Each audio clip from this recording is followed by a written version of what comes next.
Hey there, Mr. Redder here. Welcome back to another episode of r/entitled People Stories. Our first story we'll be reading today. Am I the jerk for baptizing my daughter without my wife knowing?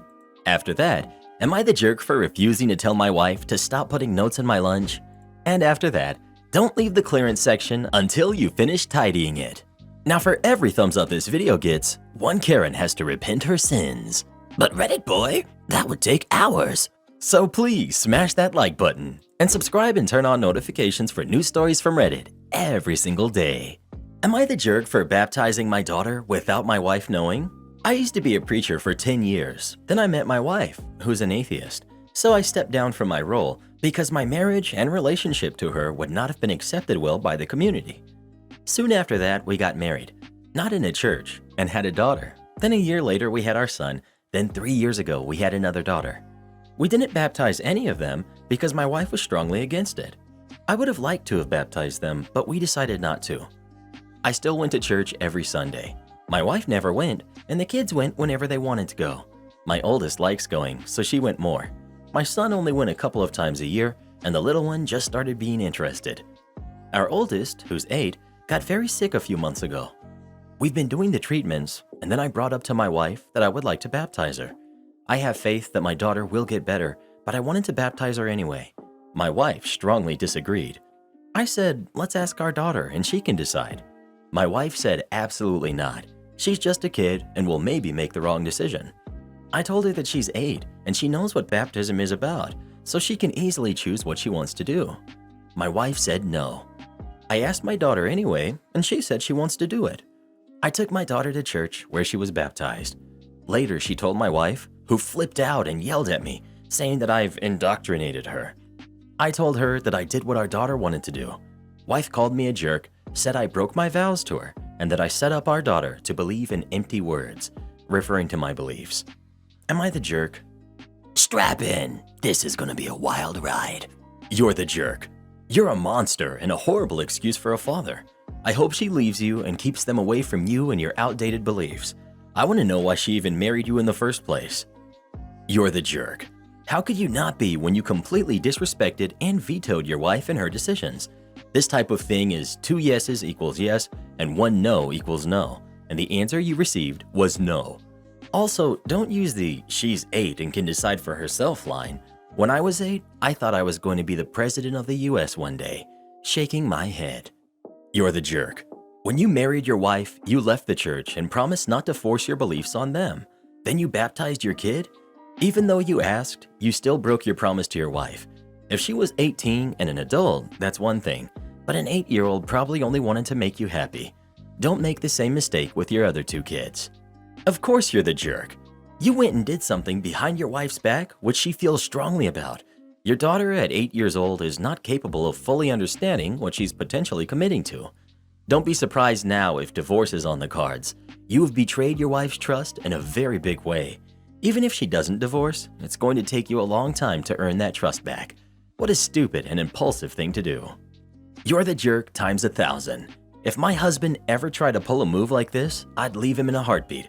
Just because you want to believe in fairy tales doesn't mean I'll let you convince our kids to as well. I hope she finds a decent man who actually loves his family and wants what's best for them, since obviously all you care about is going to church on Sundays. Bruh. Well, who do you think is the jerk? OP or his wife? Please let us know. If you love the Lord, that's good for you, but talking about it on Reddit might not be such a good idea.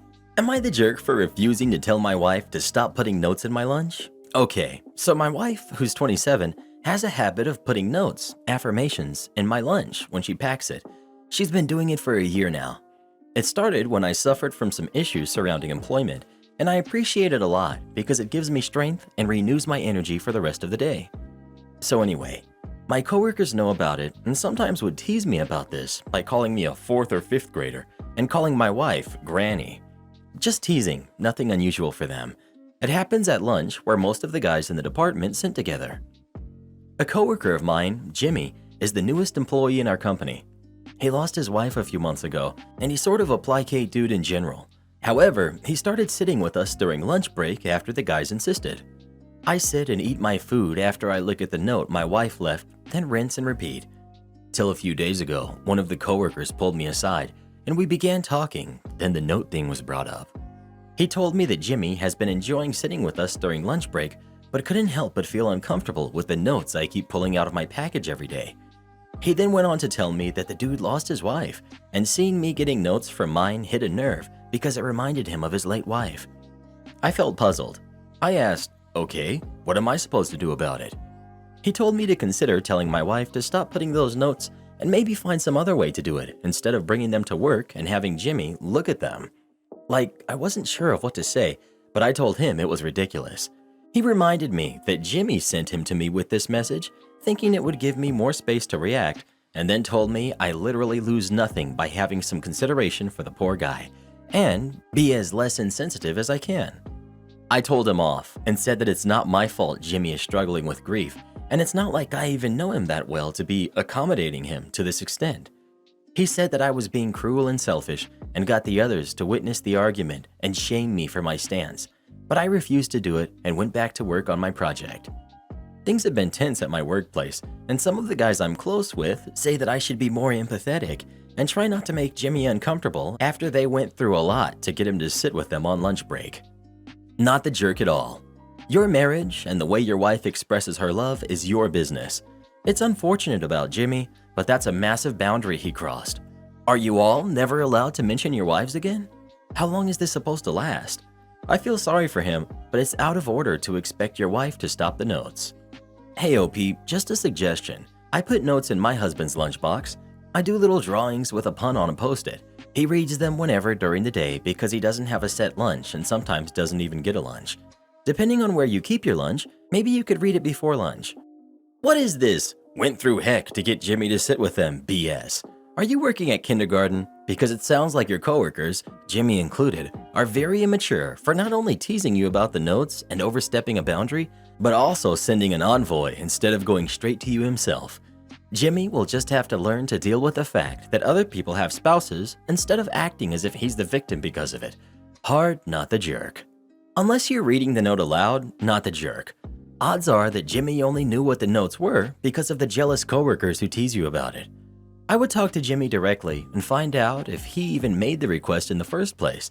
If he did, I would tell him that you treasure your wife's notes, but will be more discreet about reading them if it bothers him.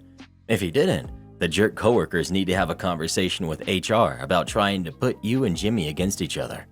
Well, who do you think is the jerk? OP or his coworkers? Please let us know. Sorry, Jimmy, but the world don't revolve around you, bruh. Don't leave the clearance section until you finish tidying it. Another tale from my retail job, which I recently quit, while I procrastinate from my other work. This one is from about 15 years ago at my original store. I worked in the ladies section doing recovery, basically tidying up and sometimes printing price tickets for the shelves if any were missing or torn. And though it was generally possible to get it finished within the time allotted for my shift, busy days or events such as Mother's Day or pre-Christmas and Boxing Day sales turned it into a nightmare.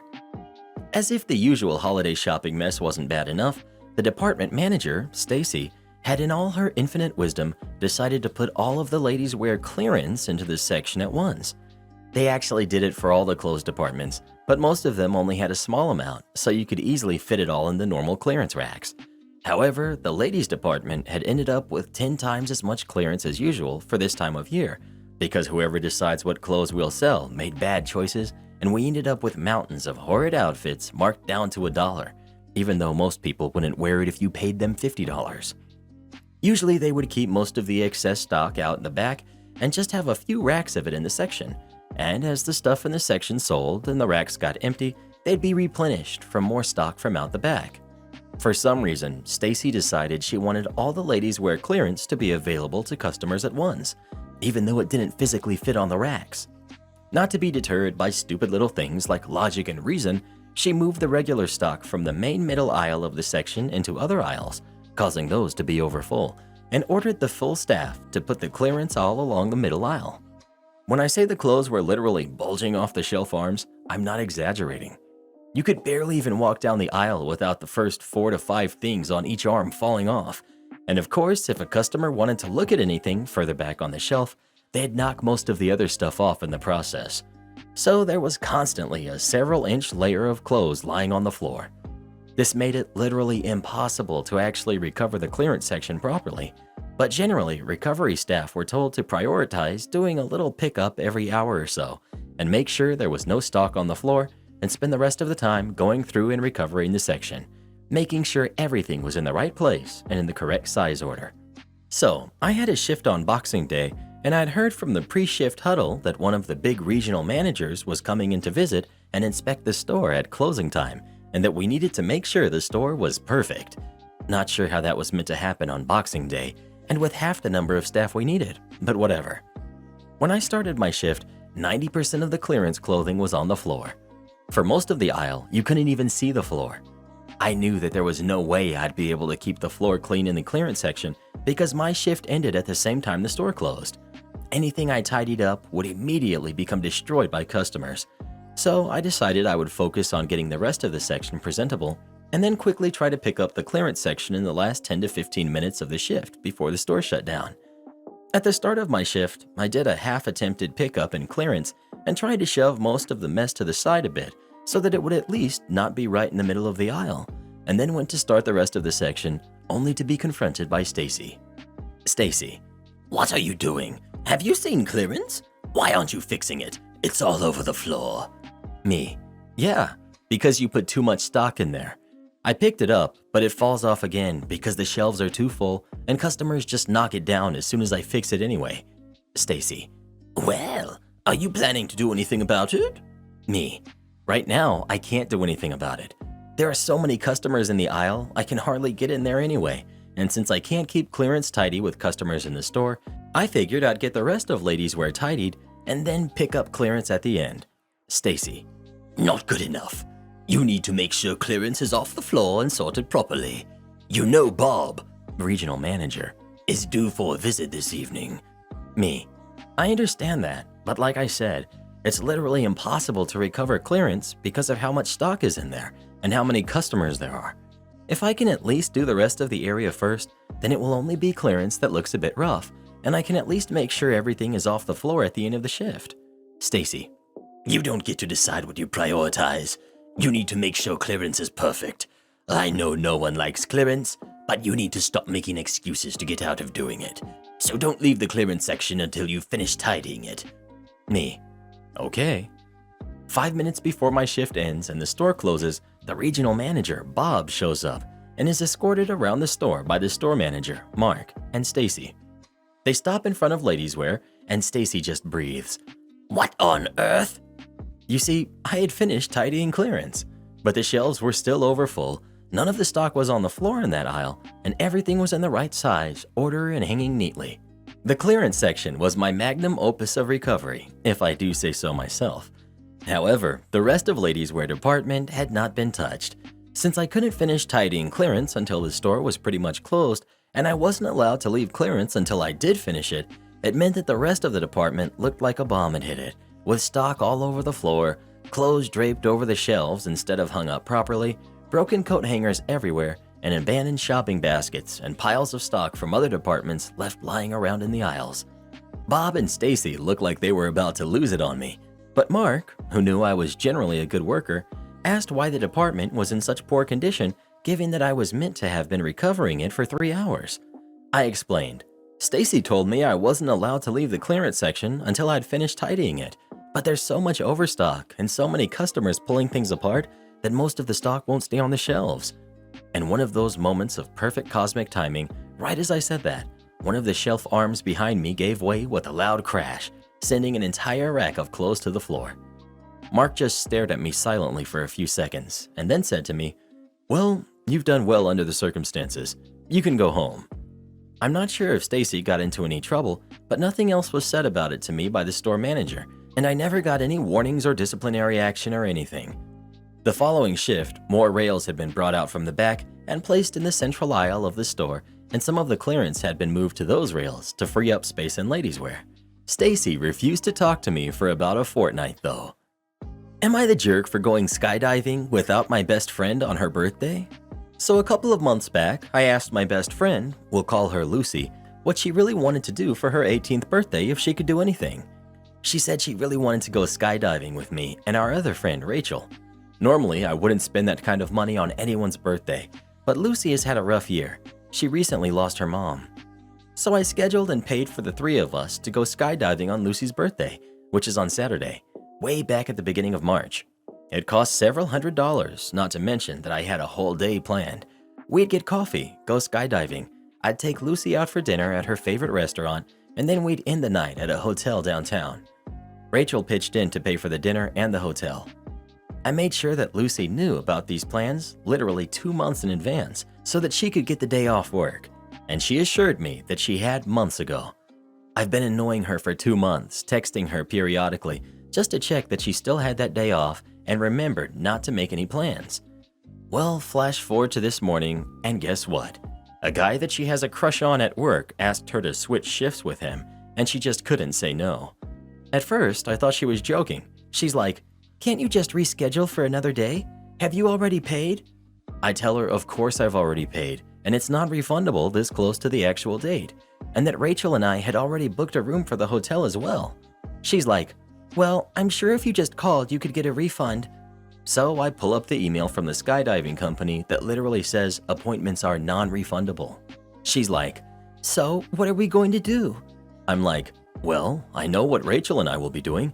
We're going skydiving with or without you. I already paid for it." Then she had the audacity to start crying and playing the victim. "Wow, I can't believe my best friends are going skydiving and to dinner without me on my 18th birthday. All because I had to work. Some friends you guys are. If this was your birthday and we did something without you, you'd be upset." She's the one who decided to pick up a 12-hour shift on this one day we had made plans months in advance. I told her to text her crush back and say never mind, she can't take the shift, to which she replied, "I can't do that. I already told him that I would." Like, jerk, you told me the same thing 2 months ago. The way I see it, she's choosing a guy with a girlfriend in his late 20s over 2 girls that she's been friends with for 4 years. Not the jerk. She knew you had plans, but she let her emotions get in the way of making a sound judgment call, and now she's having to face the consequences. I hope you and Rachel have a blast skydiving and make sure to take lots of pictures. Oh man, Lucy's poor judgment makes me think she's going to have a horrible time in her 20s being a doormat to whatever guy she's in a relationship with. Not even in a relationship with. The dude is in a relationship with another woman, which makes it even worse. Not the jerk. You went out of your way for her. She has a crush on the wrong guy. I'm sure she's dropped birthday hints to this guy. Besides, why does he want the shift? Nope, no way. So have fun. Oh, and by the way, skydiving is awesome sauce. Extended warranty claim requires repair estimate. I used my credit card and bought an electric skateboard in the fall of 2018 for $279 on Amazon. Not the best timing, but I was replacing a do-it-yourself unit that I built myself that was falling apart. Being in the Midwest United States, I got only a few weeks use out of it before the weather was too poor to ride it. Spring came along, and for whatever reason, the battery would not charge. The skateboard only had a 3-month manufacturer warranty, and it spent most of that warranty period sitting in the closet due to miserable Midwest winter weather. Manufacturer warranty is now expired. It has been 5 months since purchase. But wait, my credit card has a feature where they will double the factory warranty on any product purchased with the card. Skateboard is only 5 months old, still within the credit card's 6 months extended warranty coverage. Sweet, let's file a claim. Claim is filed. I'm fully expecting them to just replace the skateboard. I get a response. They require a repair estimate before they will process the claim. Okay, fine, let's do this. I reached out to the manufacturer. I had already opened up the skateboard and taken multiple voltage measurements, so their tech support quickly moved beyond, "Are you sure it's plugged in correctly?" and "What lights did you see?" They tell me it could be one of 2 things. It could be the battery or the circuit board that needs to be replaced. They give me a price for each. But that is not a repair estimate, that is a parts list. I had used many appliance repair companies and plumbers, and most of the time their invoice or repair estimate is just a generic piece of paper with their name, the word repair, and a price. Super lazy, and yet that's good enough to get reimbursed for home warranty claims. I figured that I could write a repair estimate, and I am certainly qualified to repair this. I have a bachelor's degree in electrical engineering. If I'm going to do the repair, I should be compensated for my work. So I wrote an itemized estimate for myself to do the repair. It went as follows. such and such electronic repair. My home address, my cell phone number, made-up invoice number, today's date, replacement battery, $79, replacement circuit board, $69, labor, remove damage and components, install new, $50, diagnostic fee, $25, tax, $12.27, total, $235.27. Quote valid for 30 days, estimate only. Well, $235 is less than $279, so the extended warranty company approved the invoice without hesitation. I complied with the repair estimate requirement and got paid $87.27 to fix my own skateboard, and I now have a working electric skateboard that has given zero problems since my repair. You sure you want that many pennies? Years and years ago, I worked as a bank teller. 90% of my job was just cashing checks and being a living ATM. One day, this guy comes in and says he needs lots of pennies. This was back when pennies were still in use. See, he's doing the classic pay for something with an inconvenient amount of loose change bit, and he needs a ridiculous amount of pennies. He's super excited to explain how this local business did him over. I won't bore you with the details, but it's pretty clear even in his telling that it was perfectly fair he was being charged this money. He's practically giggling as he explains how inconvenient it will be for the people he's paying. But here's the thing.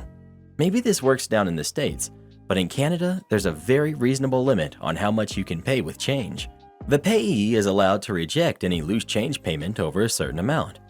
Thinking I might be able to save everyone involved a bunch of hassle, myself included, I explained this to my customer.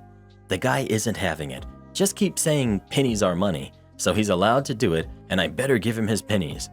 At this point, I figure it's not really my problem what he wants to do with his money, and I get to work. He wants a few $100s in pennies. This might not sound like a lot, but it's like 300 pounds. It's so many pennies that I have to tell him we don't actually have enough on hand. We have to make a special order for him. There's a small fee, but he doesn't care. A few days later, he happily loads up boxes and boxes of pennies and leaves. A week later, he's back, only now he's dragging in a hockey bag of loose pennies. I guess he spent some time opening all the rolls just to make it harder. As expected, the business owner simply refused to accept this payment, so he'd like to deposit this bag of pennies back into his account, and he'll bring the rest in later. Had to tell him we only took rolled coins, and he'd have to do that first. I'm not sure when Coinstar came out, but my small town definitely didn't have one. I missed his return, but I heard he eventually came back after going through the trouble of re-rolling all of his money. A lot of trouble to get right back to where he started. If only he had listened. Am I the jerk for refusing to give my husband my new Wi-Fi password? My husband, male 30, and I, female 32, are going through some financial struggles right now. The reason for that is because my husband lost his job. He didn't earn much money anyway working retail, being overworked and underpaid. He said the reason he lost his job was because of his narcissist boss. Money is tight, and the load fell on me completely to provide for us and pay for everything, including Wi-Fi. He promised to look for a job though. My husband started spending most of his time on his phone. I keep asking if he's looking for a job, and he'd say yes, but it's been 3 months now. And I grew suspicious because retail jobs are easy to find. On the other hand, I found myself paying so much towards Wi-Fi service because of his endless activities on the internet. I didn't say anything till I ran into his former boss at the supermarket. We talked about my husband, and I brought up how he fired him, but he looked at me confused and told me that he didn't fire him. My husband quit on his own after giving him a long rant about how he was sick and tired of working retail and that he will never work in this field again. I was shocked and also fuming. I went home and confronted him. He admitted that it was true and asked me to understand because he was fed up with having to work as a server for rude, obnoxious people who don't respect him the way they should. I asked what he was going to do, and he said he's been thinking of going back to school to earn a respectable degree and work a decent job. I asked where he would get the money to go back to school, and he shrugged and said I could start a fund for him with my salary because, like he said, he will no longer work retail. I lost it on him and told him I won't save money for anything when I can barely manage.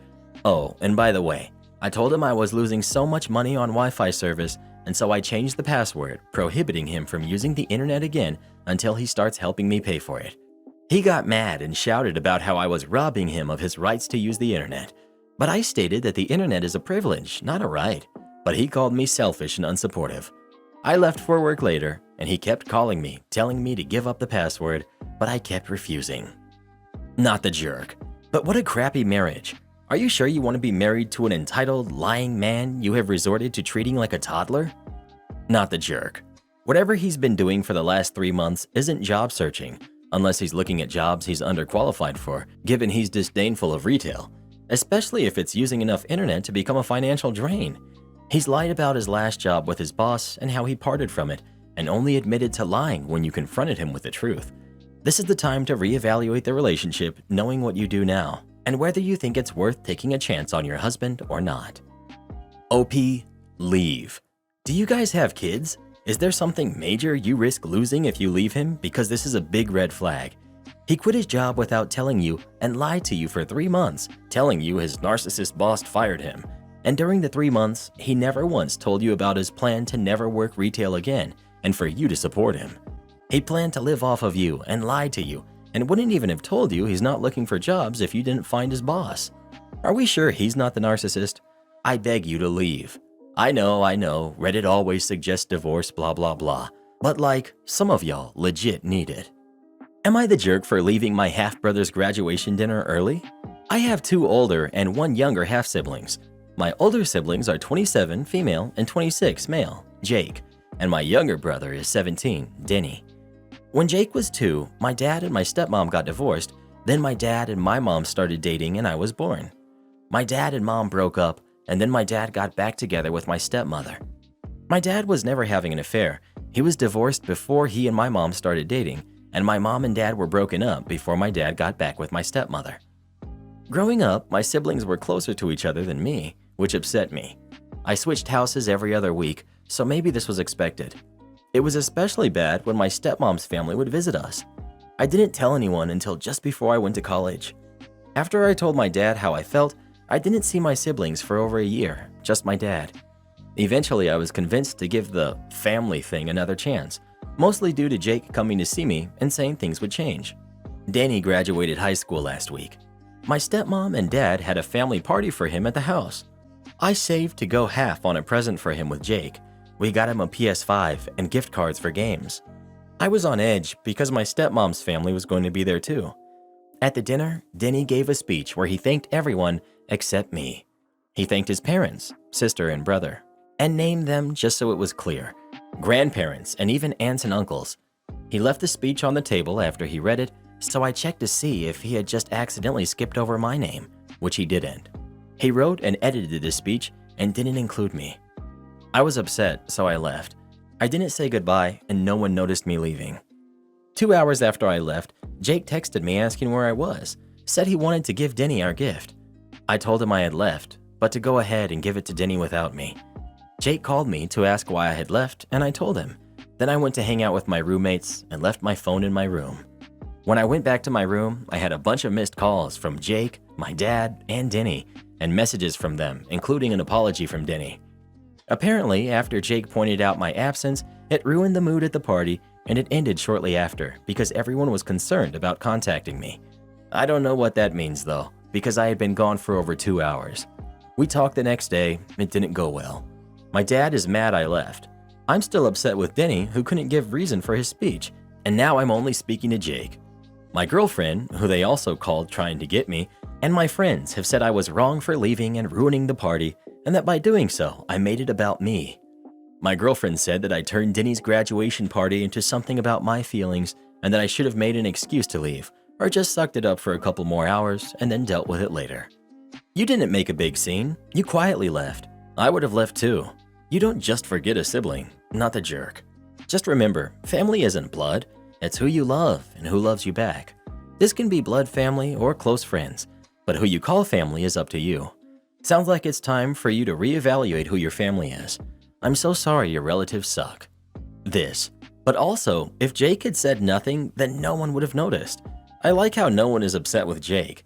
Jake stirred the pot, yet OP is dealing with the fallout. Sounds like OP is just plain scapegoat, and likely has for all of his life with that side. Not the jerk.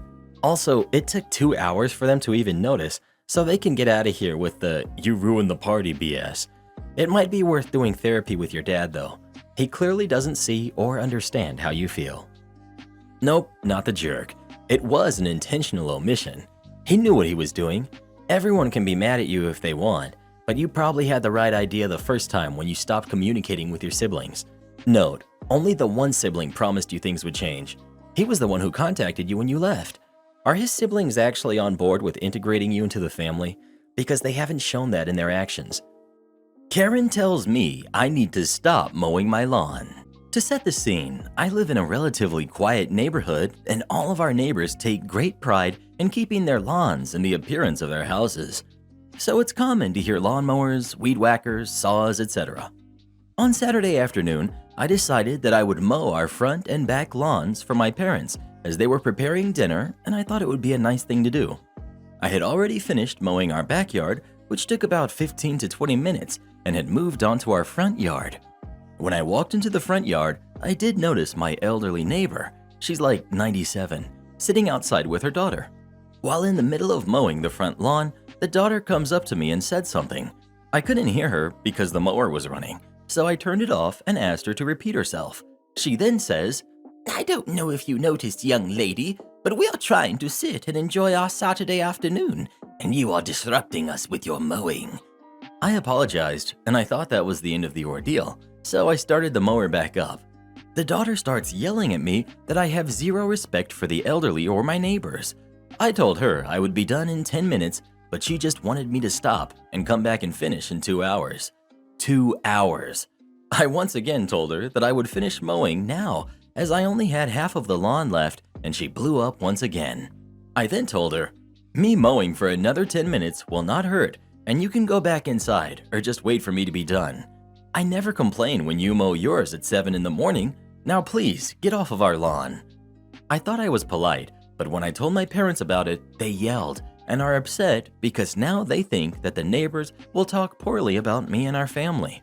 I do kind of feel bad now because I could have just waited to do it another time, and I may have taken it too far with telling her to get off our lawn. So, am I the jerk for continuing to mow against the wishes of an elderly neighbor? Edit. I just looked up my city laws, and unfortunately, it is legal for her to mow at 7 a.m. Support our channel by joining as a member today, and we'll give you a shout out in our next video. Or come watch this video next. You won't believe what Karen does in that one.